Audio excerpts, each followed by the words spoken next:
I truly apologize for having to miss last week's class, but I have to admit that I would not have been a very good host. As you know, I spent 5 days in Utah, and what a 5 days it was. Trying to unpack physically and mentally and spiritually took a little longer than I had anticipated. But now I'm back, and I'm ready to rock and roll for the next few weeks until we reach the end of our goal. I do want you to give some thought to a brief testimony about how this class has impacted your thinking and hopefully your life. On the final session, I'll bring in my video equipment to tape your testimonies. I'll help you figure them out. Matter of fact, let's just talk about that right now. Your testimony, whether it's about leadership or your walk with Christ, should be something that comes straight from your heart. The best thing you can do for your testimony is make it brief, inviting people to ask more questions. The more questions, the more interest they show. And finally, they get to hear something they're searching for. So for now, your testimony should say something like, before joining this mastermind group, I did not feel like I was a leader. But since finishing this course, I realize I have influence in many areas of my life. That's it. Hopefully, you get the point. It's short, sweet, and to the point. The rest of the story is told through a relationship that you'll build as you go along. The one thing that Christians love to do is blast you with their story. Tell them how bad you were and how you've changed. Most people don't know, and they really don't care. So, are you ready for week 8? We begin with a look at the law of the picture, law number 13, followed by a very interesting law, number 14, the law of buy-in.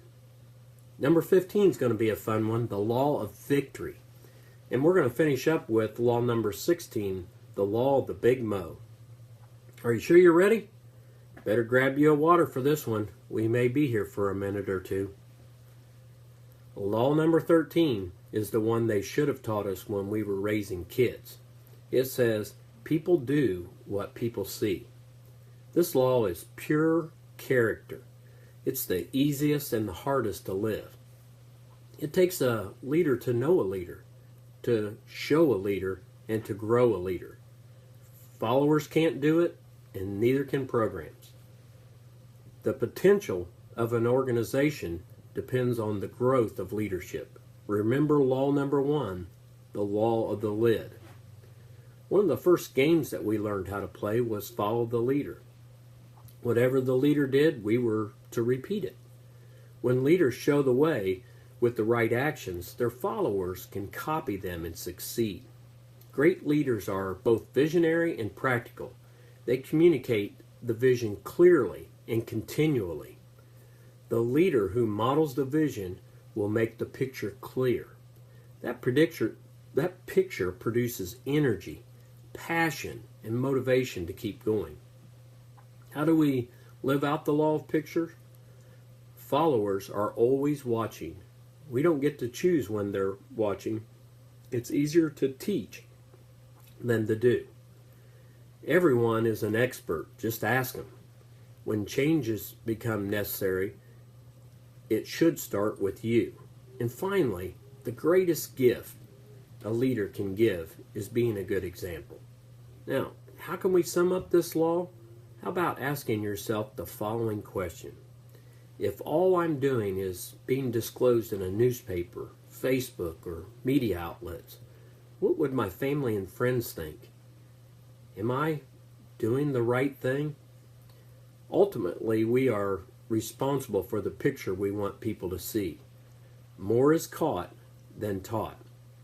If a picture is worth 1,000 words, it would be good to remember, do more and talk less. So, how do we lead others to the law of the picture?